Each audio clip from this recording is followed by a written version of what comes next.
word inspiration makes me deeply uncomfortable. You know, I understand that it means to breathe in, and when I'm up in the desert in Nevada or in the Sierras, where I try to go as often as possible, I realize I am breathing in the air there. I'm breathing in a locale which I guess does inspire me. But I think the reason why the word gives me so much cognitive dissonance is because I long ago found that waiting for inspiration or searching for it was a very dangerous activity. And I actually think, in fact, that a creative person is very much like an athlete, and that when you're in shape, when you're doing it every day, ideas are not a big issue. They tend to come, I won't say effortlessly, but they tend to arrive when they're needed. And I am hence a real blue-collar worker when it comes to being a composer. I try to work at the same hours every day. I try to keep a very strict schedule. I work 5, sometimes 6 days a week. I work in the morning and in the afternoon. I never work at night. We were at the Monadnock Music Festival in a church in Peterborough, New Hampshire. And the Monadnock Festival had a number of composers in residence. Elliott Carter was around, John Adams was around. And the group began playing Shaker Loops, and you could feel the electricity in the air instantly.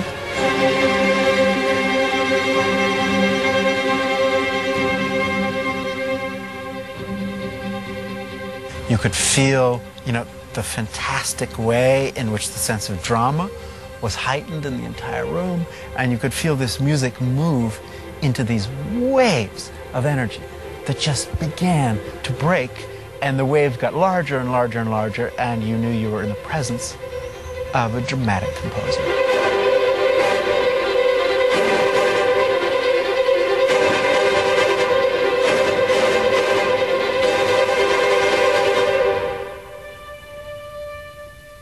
And that day, I went to John and said, "Hello, my name is Peter Sellars, and I'd like you to write an opera."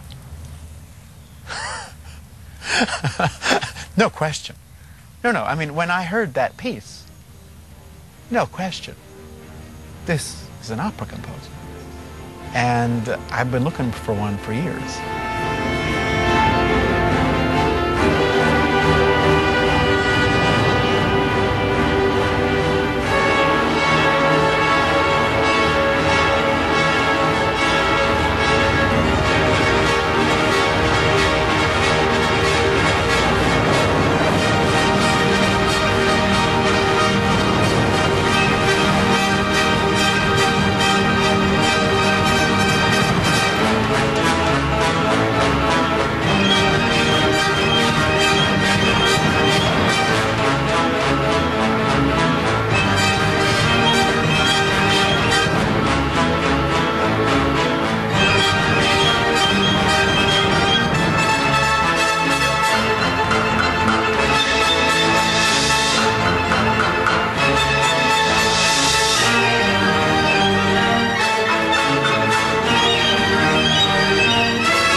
Nixon was a wonderful story because it was a collision of the two great myths of my childhood.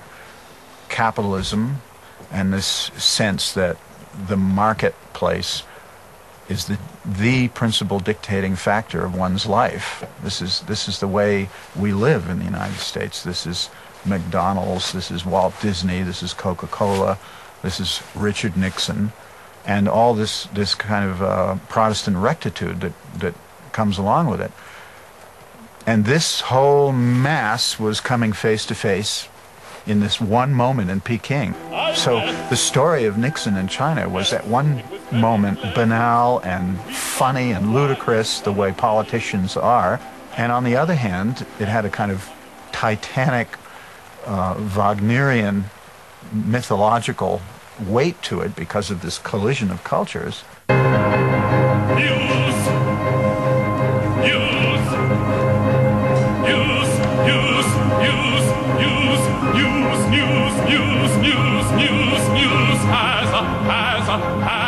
As a kind of mystery, as has a kind of mystery. When I shook hands,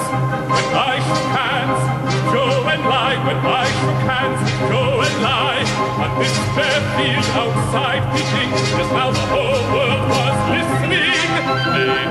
The whole world was listening, listening. And though we spoke quietly, and though we spoke quietly, and though we spoke quietly.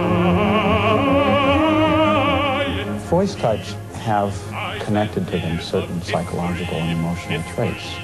I chose the baritone voice, and a rather high baritone voice, for Nixon, not so much because Richard Nixon himself is a baritone, but because the baritone voice has a poignancy to it.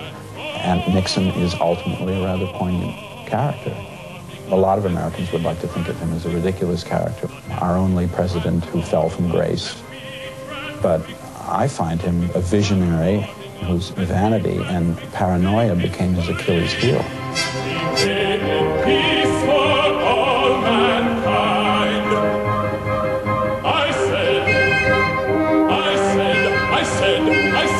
I said, we came in peace for all mankind, and I was put in mind of our Apollo astronaut, simply achieving a great human dream.